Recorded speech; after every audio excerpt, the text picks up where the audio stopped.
bwatyo bwayogera Mukama. Betegera gwe twakkiriza n'abatannaba kumukkiriza bantu zisanze ensi n'emirimu gye bakoleramu. Tuli mu mbeera nga twetaaga okusasirwa kwa Mukama, Zisanze abaka, era nga tetumayina kikijja.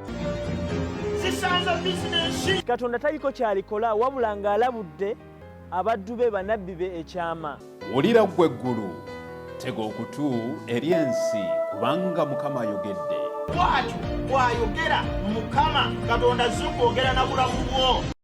Muganda wange atulaba era atuwuliriza, tukwanirizaako mu linnya egganzi lya Mukama waffe Yesu Kristo. Twebaza Katonda kubanga luno lwe lunaku ate oluddirira olukomekereza wiiki yaffe eno nga tuli mu kutunuulira ku Sabbiiti. Nze Mpanga Frank, Associate District Leader okuva wali ewakiso, naye nga bannakakiri nyongera okubalamusaako kubanga wentuula. Twebaza Katonda kubanga atuwadde omukisa mu wiikisi zino omusanvu ez'okudda obujja, ng'ekigambo kye tugenda kuddizibwa bujja. Era nkusaba oyongere okutwegattako okutulaba wano ku 3ABN wamu ne Avento Media Productions ku social media platforms. Olunaku olwaleero twagala tunuulire ku mutwe guno, amazima agakwata ku Sabbiiti. Katusabe. Ogulumizibwe obw'ekitiibwa Katonda nannyini ggulu n'ensi. Yogera naffe mu kiseera kino kubanga tukusabye okuyita mu nnyera Yesu Kristo Mukama waffe. Amiina. Ssebo ne nnyabo abatulaba, leero twesanze ng'amazima gakwasa ensonyi okwogera. Naye twagala tulabe ku mazima gennyini agakwatagana ku lunaku lwa Katonda luno, olunaku lwa Katonda olutukuvu, olunaku olwa Sabbiiti.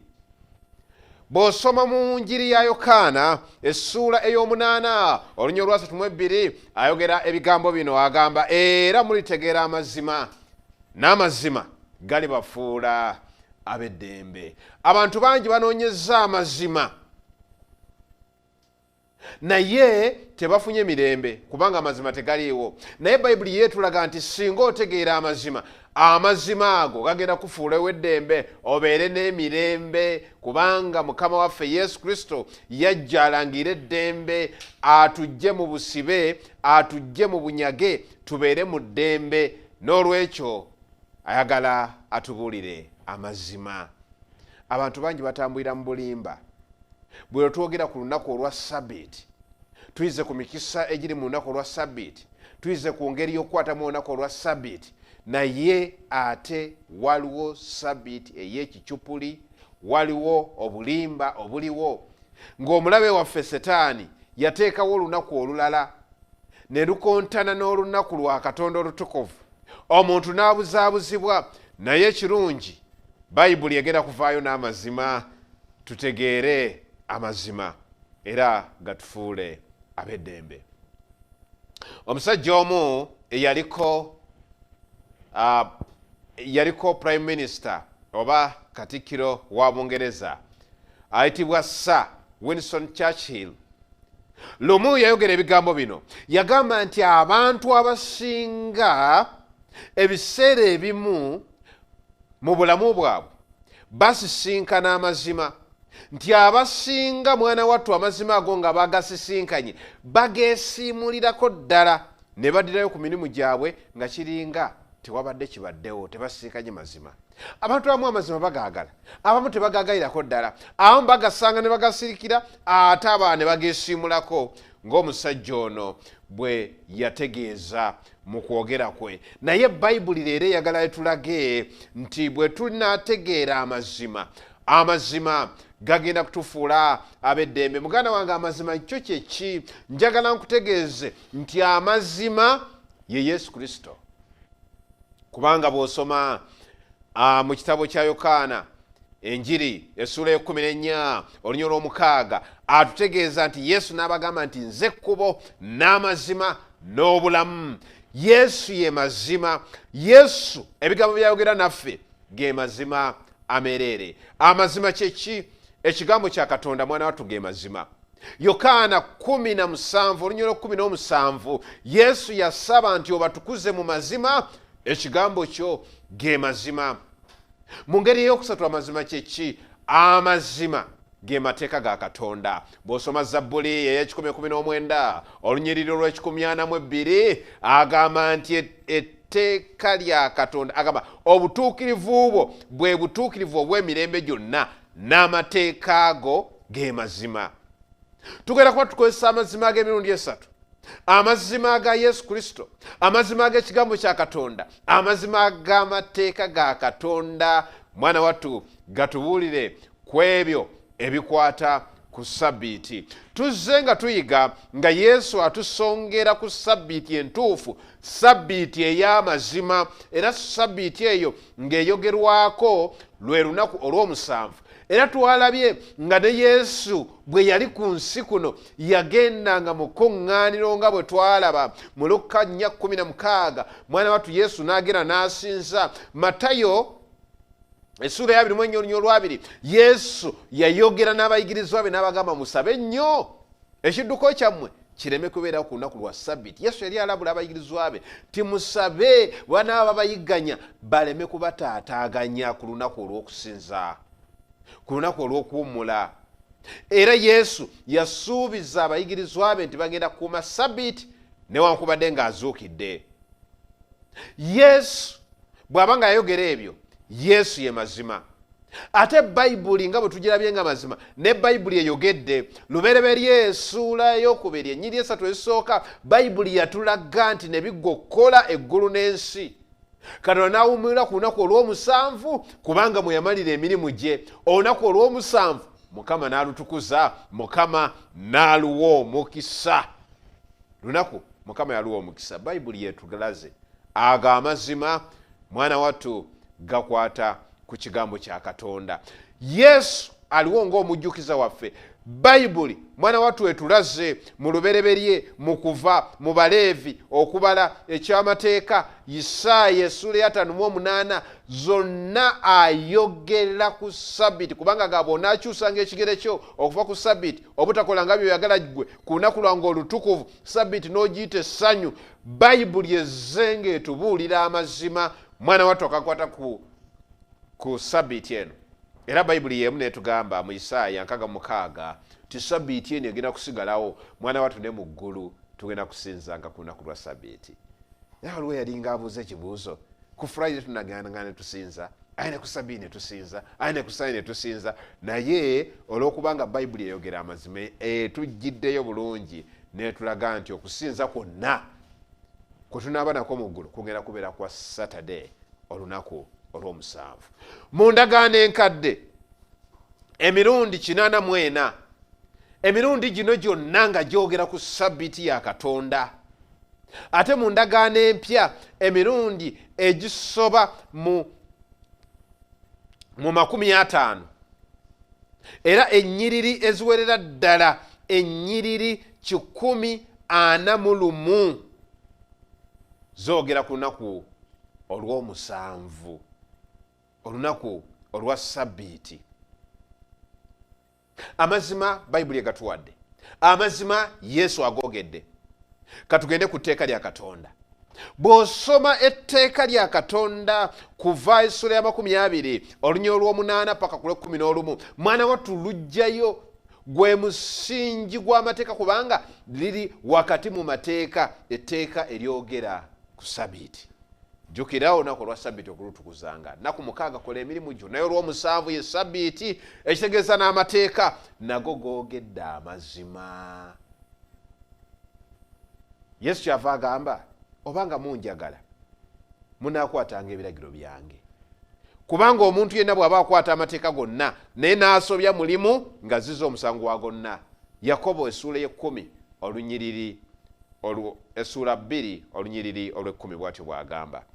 Era Yokaana mu bbaluwa ya Yokaana esooka essula y'okubiri olunyiriri olwokusatu n'olwokuna, Yesu yagamba era ku kino kwe tutegeera nga tumutegedde bwe tukwata ebiragiro bye. Kati Yesu ng'atugamba kasa tukwata ebiragiro bya Katonda kwategeera nti tumutegedde todda kuyimba mbu yesu yesu jesus mwagala nnyo naye nga tukwata biragiro bye awe tukakasiza nti tuli mu biragiro bye nga bwatugamba nti jjukira era nga tujjukidde. Muganda wange bw'otajjukira obeera toyagala Yesu Kristo. Yesu afuuka omulabewo.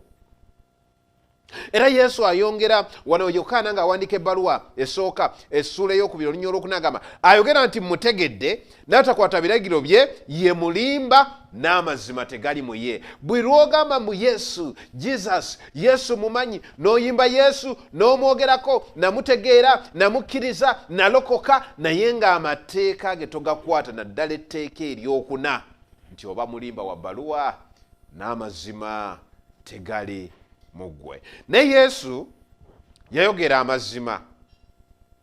Abantu bangi tebagala kumanya mazima. Era abantu beebuuza neddala bwe sikwata sabbiiti n'enjijolonga singa sabbiiti njijolonga naye ate ebirala n'embikolako era Yesu ananvunaana. Newira Yesu bwe yayigiriza Matayo essula e15 olunyiriri olw'omunaana n'olw'omwenda agamba abantu bano banzisaamu ekitiibwa kya ku mimwa naye omutima gwabwe gundi wala. Yesu agamba bw'otakwata mateeka bw'otakwata sabbiiti nti obeera omussaamu ekitiibwa kya ku mumwa naye ng'omutima guli wala ne Mukama Katonda waffe. Wulira olw'omwenda agamba naye bansinziza bwereere. Wulira naye bansinziza bwereere nga bayigiriza amateeka g'abantu nga bye by'okukwata. Muganda wange oli eyo ndaba oyinza okuba ng'osinza naye nga Mukama omusinziza bwereere kubanga engeri gy'ayagala okolemu engeri gy'ayagala osinzeemu mwana wattu si gy'osinza. Sabbiiti ogyonoona. Sabbiiti ogiwa kitiibwa. Oyinza okuba ogenda n'osinza ku lunaku olwa sabbiiti naye ng'etteeka lya Katonda nga bwe tolituukiriza osinziza bwereere. Nga bayigiriza amateeka g'abantu obuntu abantu bateeka ne bateekawo amateeka gaabwe. Katonda yagamba kusinza kuwummula ku lunaku lwa sabbiiti. Sabbiiti etandika kawungeezi eggwako kawungeezi naye oli ye ne abaaya ng'agitandika ssaawa 5 za misana paka ku ssaawa 7 naddayo naggula edduuka lye. Osinziza bwereere oluganda. Wano Yesu alabula bansinziza bwereere. Bassebo ne bannyabo amazima tegabeerangako maganzi. Abantu tebagaagala. Ne wano Mukama waffe ayogedde amazima. Mukama waffe ayagala tumusinze mu ngeri entuufu. Katonda takyusanga. Abantu abasinga bamuwanda ebigambo mukamwa ti Katonda akyusaamu sabbiiti eno yalaba ng'emenya abantu Katonda n'akyusaamu. Katusome bw'osoma Malaki essula ey'okusatu olunya olw'omukaaga agamba kubanga nze Mukama sijjulukuka sikyukakyuka. Mukama abeegaanye agambye nze sikyusanga. Kyenjogedde kyekyo. N'olwekyo muganda wange ali yandabira mpuliriza saa Mukama akusaasire okwatenga ebyensonga. Tambuliranga mu mateeka ga Katonda. Tukuzanga olunaku lwa Katonda olutukuvu sabbiiti mu ngeri gye lulina okubeeramu. Wulira Zabbuli 89:4 agamba siimenyenga ndagaano yange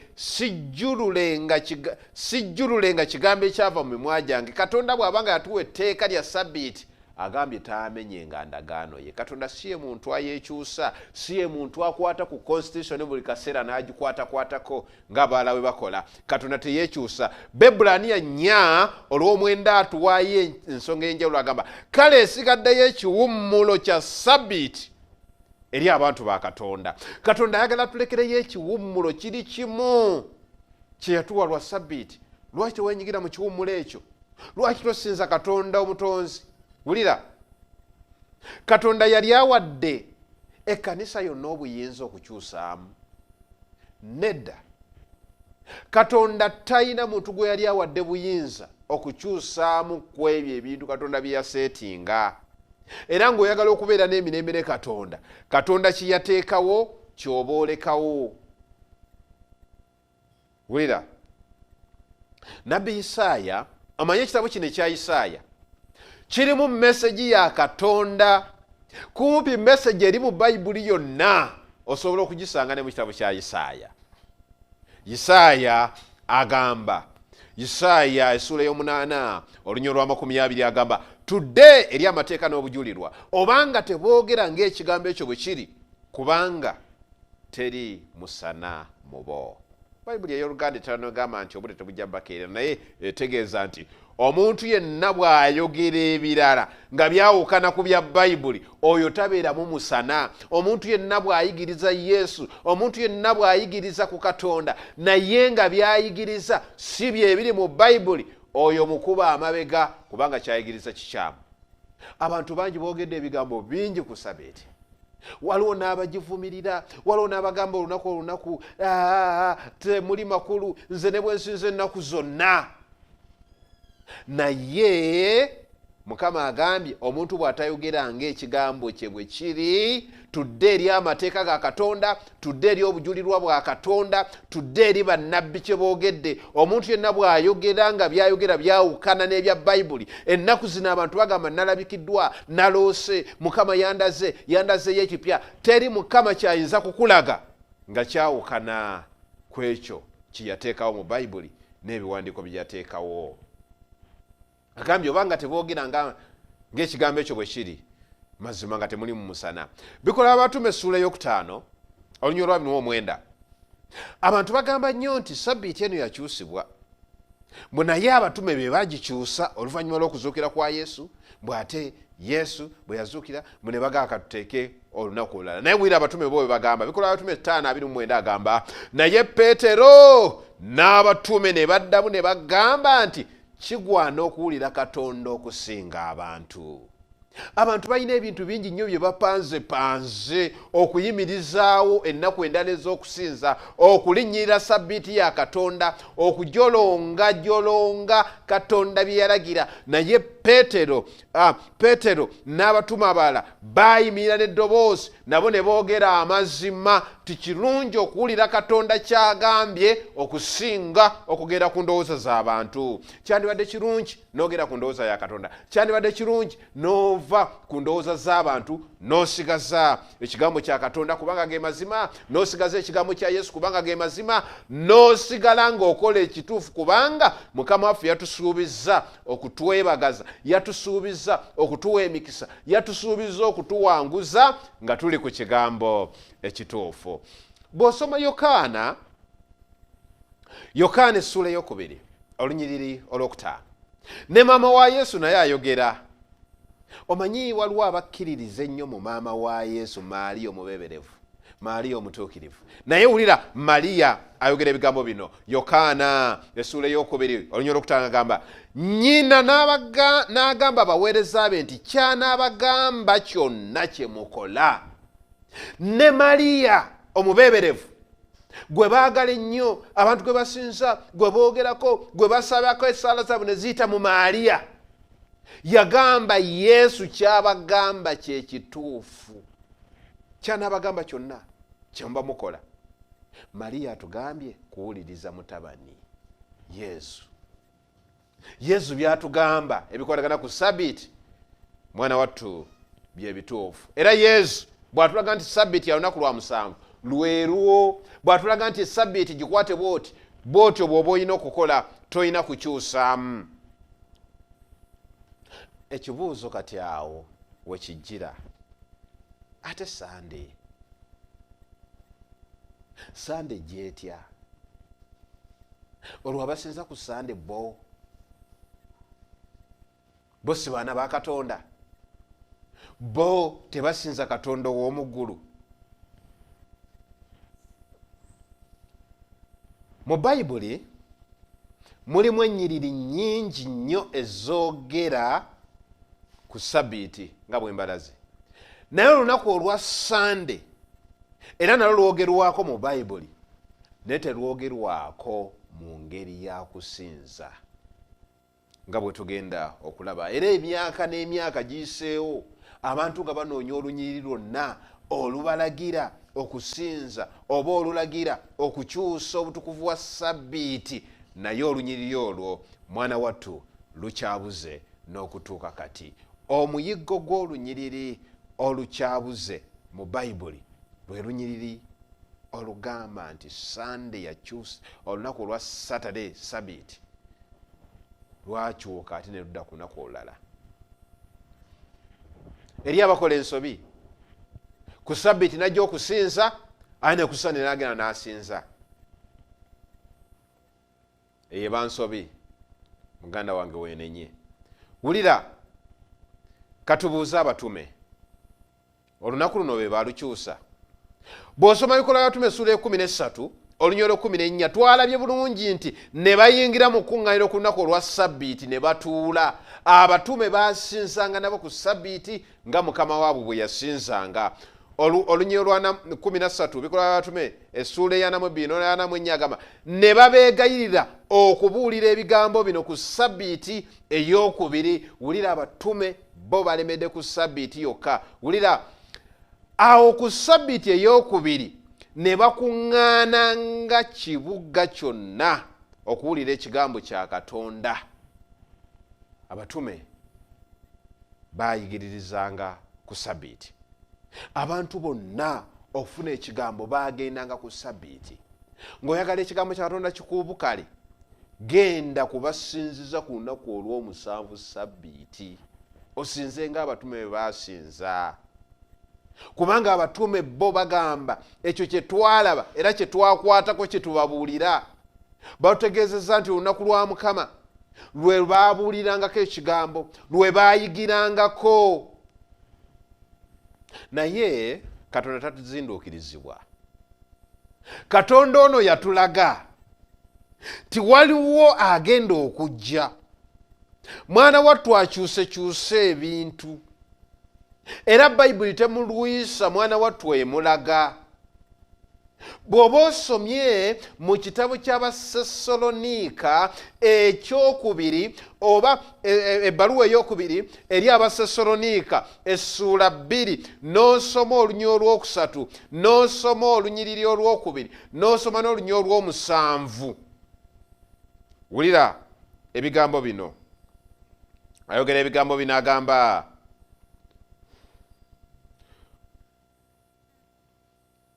olwokusatu omuntu yenna tabalimbalimbanga mu kigambo kyonna kyonna, kubanga olunaku olwo terulijja wabula ng'okwawukana kuli kumaze okubaawo. Era omuntu ow'okwonoona bw'alimala okubikkulibwa, omwana ow'okuzikirira. Wulira olwokuna, aziyiza era yeegulumiza okusinga buli kintu ekiyitibwa Katonda oba ekisinzibwa, n'okutuula n'atuula mu yeekaalu ya Katonda nga yeeraga yekka ti ye Katonda. Olw'omusanvu, kubanga ne kaakano ekyama eky'obujeemu weekiri kikola, wabula kyokka aziiza kaakano okutuusa lwalijjibwawo. Wano tufuna okulabula okw'enjawulo nti waliwo ekyama ky'obujeemu ekigenda okujja okujeemesa abaana ba Katonda. Era wano yali ayogera ku lunaku olw'enkomerero ti olunaku olw'enkomerero terugenda kutuuka okutuusa ng'okwawukana kuno kumaze okubeerawo. Bayibuli etulaga tiwagenda kubeerawo okwawukana. Abantu baawukanemu, abamu abakatonda abasaba ku Saturday Ssabbiiti nga bagikuma bulungi, ate wajjewo n'olunaku olulala lubeere nga luvuganya, abakristaayo babeere nga balina ennaku 2, naye olumu nga lwa kicupuli, olumu nga lutuufu. N'olwekyo wano omutume atugamba nti olunaku olw'enkomerero terugenda kutuuka okuggyako ng'okwawukana kuli okwayogerwako kumaze okubeerawo. Kyova olaba nga Pawulo bw'aba ayigiriza mu Bikola by'Abatume essuula eya 20 olunyiri olwa 28 okutuuka ku lwa 3 agamba mwekuumenga mmwe mwekka n'ekisibo kyonna eky'Omwoyo Omutukuvu mwe yabateeka mmwe okuba abalabirizi okulundanga ekkanisa ya Katonda. Pawulo atukubiriza okwekuuma n'okulunda ekkanisa ya Katonda. Lwaki? Agamba ekkanisa ya Katonda gye yeegwira n'omusaayi gwe yennyini. Agamba nze mmanyi nga bwe ndimala okuvaawo emisege emikambwe giriyingira mu mmwe tegirisaasira kisibo. Wano agamba emisege emikambwe gigenda kujja tegigenda kusaasira kisibo. Waliwo emisege Pawulo gye yayogerako egigenda okujja gibuzaabuza abantu obuzaabuzibwe okutegeera olunaku lwa Katonda olutuufu. Wulira, ayongerako agamba, era mu mmwe mwekka muliva abantu aboogera ebigambo ebikyamye okuwalula abayigirizwa baabwe ennyuma waabwe.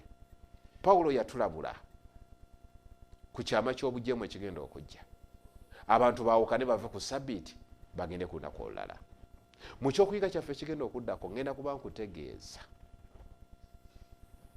olunaku olulala olwaleetebwa, naani yaluleeta, nakki Katonda kyagamba. Sa Mukama akuwa omukisa onywere ku mazima Katonda gaatugambye agakwatagana ku kigambo kya Katonda, agakwatagana ku Sabbiiti. Katusabe. Ogulumizibwe obw'ekitiibwa Katonda n'ennyini eggulu n'ensi. Weebale kubanga otuyigiriza ennaku zino zonna okwenywereza ku mazima, okukwata ekigambo kyo nga bwe kiri. Sabbiiti mazima, Yesu ayogedde amazima ago, amateeka ago googedde ku Sabbiiti, kigambo kyo kyogedde ku Sabbiiti. Tusaasire naffe tubeere ba mazima, tuweebwe ebyo ebyatusuubizibwa bw'oli bakomeza obwakabaka bwo. Tusaasire kubanga tukusabye okuyita mu nnyera ya Yesu Kristo Mukama waffe. Amiina.